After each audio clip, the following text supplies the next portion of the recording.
Welcome back, Sebastian here. So time for my power rankings for the 2023 F1 Abu Dhabi Grand Prix. So starting right away in 20th place, moving down one spot compared to last race is Logan Sargent. So for Sargent, kind of his struggles this weekend started in qualifying. Was unable to set a lap time in qualifying, got both of his attempts deleted for track limits. That was not a great start. The race, not a whole lot happened, was about 15-20 seconds behind his teammate by the end of the race though. So a bit of a disappointing end to the season for Sargent. 19, moving up one spot is Zhou Guangyu. So for Zhou, another tough qualifying session, out-qualified by Bottas, but you know, in the race he's fairly close. I know today, last night, Bottas was on a very strange strategy, starting on the hard tires, and by the end I think Zhou somehow was quite far ahead. So I don't know, I'm not quite sure how that happened, but you know, not a fantastic race though by Zhou. Number 18, staying in the same spot as last race, is Kevin Magnussen. So for Magnussen, another tough weekend, out-qualified and out-raced by his teammate Hulkenberg. For Magnussen, I think it was, he pit very early, I think. So he was on a very different strategy. I don't know if he just kind of went through his tires too quickly, and then of course, we know the Haas doesn't really have particularly good race pace, so that's obviously another factor as well. Number 17, dropping one spot, is Valtteri Bottas. So for Bottas, good qualifying, out-qualified Zhou, but still got knocked out in Q1. I think, yeah, knocked out in Q1. I think they had the slowest time overall in qualifying out of all the 10 teams, so definitely a bit of a struggle for Alfa Romeo this weekend. In the race, starting on the hard tire, looked like he was having a pretty good pace on the tire, but then I guess something went wrong and, you know, lost quite a bit of pace towards the end of the race. Number 16, moving down one spot, is Daniel Ricciardo. So I didn't think Ricciardo had a terrible race. He finished 11th, but I think it's just that in comparison to his teammate Yuki Tsunoda, you know, Daniel was definitely the second driver this weekend. Out-qualified by Tsunoda, knocked out in Q2, and in the race, I think the strategy was pretty good. I don't really think they ever had a chance of getting P10, but Ricciardo was very close to Stroll in the end. Number 15, moving up 2 positions, is Nico Hulkenberg. So for Hulkenberg, this is almost entirely based on his really strong qualifying result, qualifying up in the top in Q3. You know, in the race it's really hard to say because he drives a Haas. We know that the race pace is simply not there this year, and that's something that they are definitely going to be wanting to build on next year. Number 14, moving down one position, is Sergio Perez. Now this may seem a bit harsh, but unfortunately for Perez, I think, you know, another qualifying session where he had his best lap deleted because of track limits, started P9, which already compromised him from the start of the race. I think that without that issue in qualifying, if he had qualified in the top 3 or 4, I think he easily finishes P2 in the race. And then of course he had that very clumsy contact with Norris, and whether you think that's a penalty or not, I think that it was still pretty clumsy, and you know, it really showed that Perez is not quite there. I think in terms of race pace, he's struggling under braking and all sorts of other things. So for Perez, he's really going to want to go into the winter, have a mental refresh, and try to come back stronger next year. Number 13, dropping 2 spots, but still not a terrible drive for this. Not a terrible drive this weekend for Stroll. So for Stroll, let's see, for Stroll, yes, so 13th place in my power rankings, 10th place in the Grand Prix. I think pretty good race. I think starting P13, I believe, made good use of the alternative strategy, going hard, medium, and I think his pace in the first stint the first and second stint were pretty good. Third stint, I was hoping the pace would be a little bit better, but still finishing P10 in the race, get one final point for the year. Number 12, think this is a bit harsh, but number 12, moving down 3 spots, is Alex Albon. So for Albon, I think he and the team expected a bit more out of qualifying, got knocked out in Q2, and then the race was never really in the fight for points at any point. And I think it's really a testament of how far Williams has come, that we kind of come to expect Albon to be at least fighting, scrapping out for that 10th place. I think with AlphaTauri having a really strong weekend though, that was never really on the cards. Number 11, up 3 spots in driver of the day, according to the official F1 results, Yuki Tsunoda. So for Yuki, a really strong result. It seems like Abu Dhabi is his strongest track in F1. Let's see, what did he do? He qualified P6, which was a great season high result for him, great result.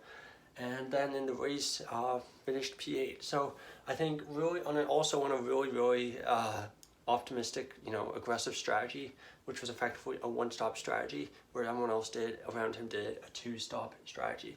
For Yuki, I don't know if he had done the 2-stop strategy with everyone else, if he would have, finished in that same spot. But I think it definitely made him more susceptible to being overtaken in the pit stops, for example, by a Hamilton or an Alonso, which would have been a much more difficult car to then overtake. So very well executed race by Yuki, arguably his strongest race of the whole season. Number 10, staying in the same position, is Pierre Gasly. So for Gasly, out-qualified his teammate Ocon, really having really strong Saturdays recently. The race today was heavily compromised though by contact, especially the contact with Hamilton, just kind of lost all pace from there. So kind of an unfortunate outcome in the race, but nonetheless it's been, I think, a pretty strong first season at Alpine for Gasly. Number 9, moving up 3 positions, is George Russell. Second podium of the year, which is hard to believe, especially given how many he had last year. But for Russell, really strong race. Started P4, and in the race the pace was stronger than the McLaren, and of course got by Norris in the pit stops, but still I do think he possibly, I mean, it's really hard to say given how close their pace is, but I think there's a fair chance that even without that, Russell would have managed to overtake Norris and finish P3. So really good result for Russell this past weekend. Let's see, where are we? Number 8, dropping 3 positions, is Carlos Sainz. So for Sainz, tough weekend, really tough weekend this weekend. Kind of starting in free practice, he had that crash, and it seemed after that he never really had the confidence in the car to push it to its full potential. Got knocked out in Q1, and then in the race he tried the really aggressive strategy, the same strategy that Stroll did in fact, but didn't really seem to be able to push and have the pace that Stroll did, which, given that we're pretty confident that the Ferrari was a better car than the Aston Martin this past weekend, was not a great sign for Sainz. So moving down 3 spots in my power rankings. Number 7, staying in the same spot as last race, is Oscar Piastri. So for Piastri, really good qualifying 3rd. Started the race though, didn't really quite have the pace of Norris and got overtaken by both his teammate Norris and then by Russell. I was worried that he would continue to fall further down the field, but then after that his gap to Norris really stabilized, and pretty much the second 2/3 of the race I thought were really solid in terms of race pace. So for Piastri, he stays in 7th place.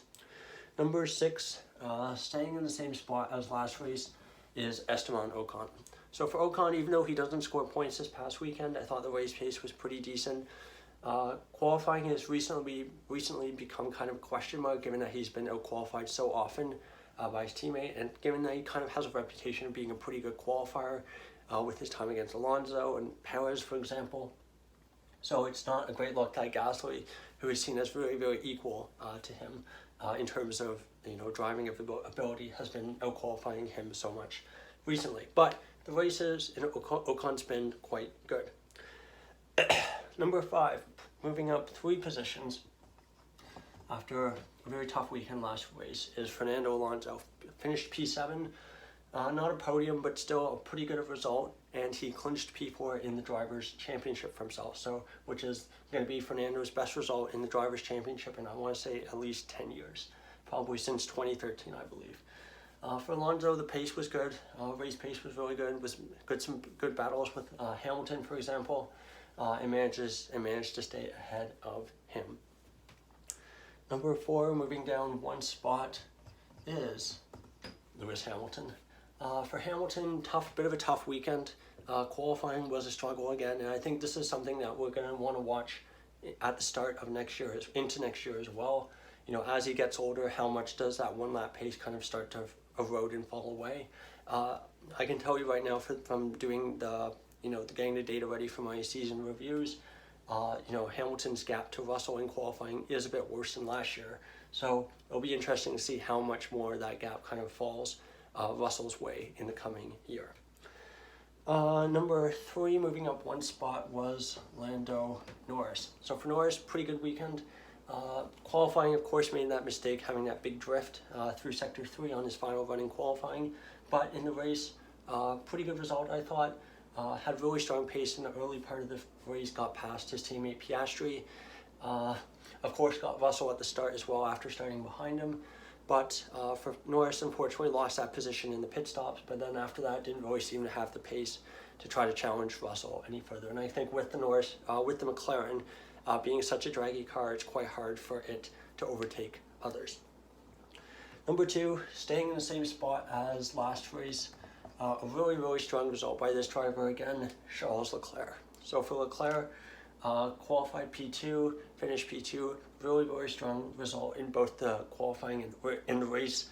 Not quite enough to get Ferrari P2 in the Constructors' Championship, although I think you can probably put a bit more blame on Sainz's pretty shocking weekend, not being in his usual top 10 position. Sorry about my voice. But still, overall, really, really strong weekend. Really, really strong weekend for Leclerc. Now, number 1, basically being cemented here pretty much the whole season. I think I'm going to change my power rankings next year, almost as a result of this. But number 1, Max Verstappen. So Verstappen, pole win, dominated, won by about almost 20 seconds. Didn't lead every lap. I think Tsunoda obviously led several laps, and I think Leclerc led one as well. But for Verstappen, not a whole lot to say, just kind of controlled the race pace and had his own race. I think obviously absolutely tremendous season from Verstappen on a whole, and I think he should be very, very proud of how his season was. We haven't really seen anything quite like this in F1 history. I don't think we'll ever see anything quite like it for a very, very, very long time. So thank you so much for watching Final Power Rankings of 2023. This coming week, I'll be doing some reviews of my predictions coming into the season, so that will be fun, looking at how bad my predictions were. And I'll also be looking at a couple of the models I've been working on through the year, so that should be quite fun. So thank you so much for watching, and goodbye.